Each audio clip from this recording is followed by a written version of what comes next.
and games you pre-order it, which I didn't. I just picked it up. So about the game, the customization's a little lackey, but other than that, it's not bad. It's basically a whole new start after the series. Yeah, and that's that. I say a week and a half, if that. There's a lot of dialogue, and of course it's in Japanese, which is Japanese subtitles, so if you don't mind reading, it's great. If you do, then, you know, you can skip it with the L1 button. Thankfully, I knew about that, thanks to a reliable source. Combat's a very bad thing, and Xenoblade is a very good game. If you guys haven't played it, I highly recommend getting that. It came out for the Wii. It also came out for the 3DS, which isn't great on graphics, but it's still a good game. The new 3DS. And, of course, there's Xenoblade Chronicles X, which came out on the Wii U. Very big game, though, from what I'm told. You might need another drive just to play it, because it's that massive, but it shows promise. It seems pretty good. As for this game in general, it isn't a bad game per se. It does take a while to level up, so if you don't mind grinding a lot, that's fantastic. You are going to put a lot of hours into this game to get good, which is what I like about this, because some RPGs you can just go, meh, battle your way and you level up normal. This is kind of like that, but a little more in depth. But there are a lot of cutscenes. I cannot stress that enough, guys. There are way too many. Hopefully, Bandai Namco, if they are listening, shorten them a little bit. But again, they're not terrible to look at. They're not bad, but they could have been a little more, you know, it could have been better, but... And my skill tree, which is pretty massive, as you can see here. Very massive skill tree. You don't have to learn every single thing, but if you did, that's insane. But for those who are new, I highly recommend getting XP Gain if you get the game. It is worth getting. Also, you might want to reconsider, you might want to get Healing Circle. Very beautiful skill to have. It does waste a bit of your SP, but it's well worth it.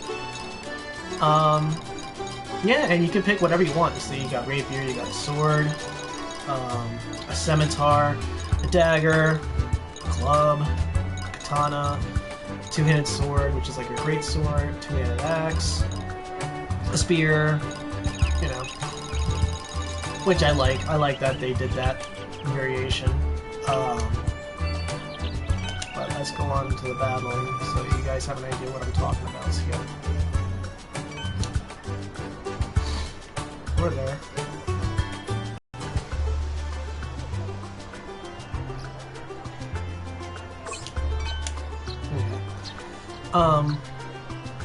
What else to say about the game? Graphics aren't too bad. I appreciate them, they're pretty good. Now, this is basically a simulated MMO, and that is a massive multiplayer online role-playing game.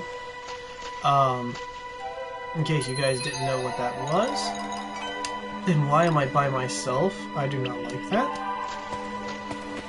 You could solo the game, but I don't recommend you do that unless you know what you're doing.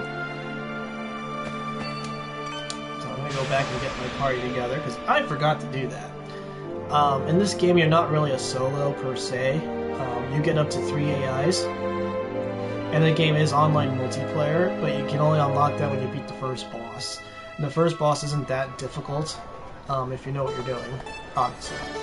So, I'm gonna go back here. And get my friends.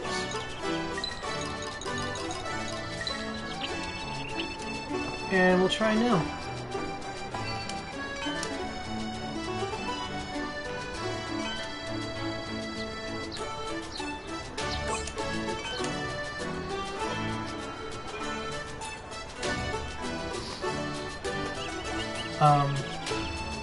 What else is there about this game? I went over the cutscenes, went over the customizing. Oh yeah, the AI. They're 50-50. They either know what they're doing, or they just sit there and do nothing. Like every other game. You can give them commands, you know, attack, whatever. Pretty nice. Okay, we're about to start slowing here. Wow, I crushed that. That was beautiful. Nice work, guys.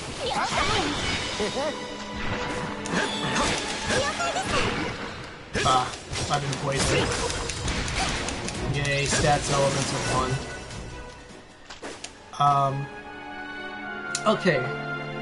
Like I said, this definitely is a Xenoblade-ish type of game. As you can see, the setup, very similar, but I do not mind that so much, so...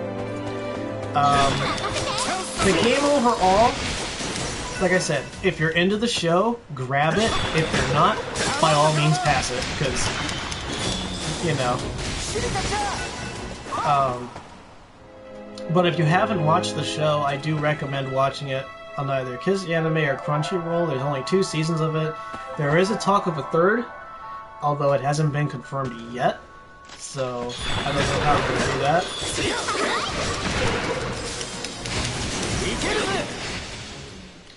But yeah, that's my 2 cents on the game. The score.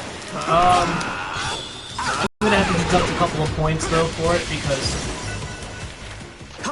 like I said before, the customization, it could have been better. The voiceovers, not terrible, but could have been better. Again, it's in Japanese. If it was in English, it would have been a little better, but I don't know. English to Japanese can sometimes be a little rough, so I might give it a little bit of a break on that. The cutscenes, there are way too many. I really wish they would have cut that down a little bit. And some of the tasks you have to do are a little repetitive, but again, aren't really necessary, so you can skip them, so that's not bad. I'm gonna give this game a 7 out of 10, which is a little better than what IGN gave it. They gave that he's not into RPGs as much. Because a diehard RPG fan would put over 100 hours in easy. Easy. So, yeah, healing circle at work. See that? It's awesome. It does take time to recast, as you can see there, the timer. So, I'm assuming the more you use it, the lower the timer is going to be for mastery. I'm hoping that's the case, but I'm not too sure. Yeah, that's it. I'm going to conclude this video. So, you need this open. I'm going to go shovel a little bit. And that's that. So I hope you guys enjoyed this video, and look forward to my review on Final Fantasy 15. I know I definitely am excited for it. But before that, I'm going to review the movie. So if you guys want to see me watch the movie and how I react, fantastic. If not, don't worry about it. So, and with that, I hope you guys have a wonderful day, and drive safe if you're driving.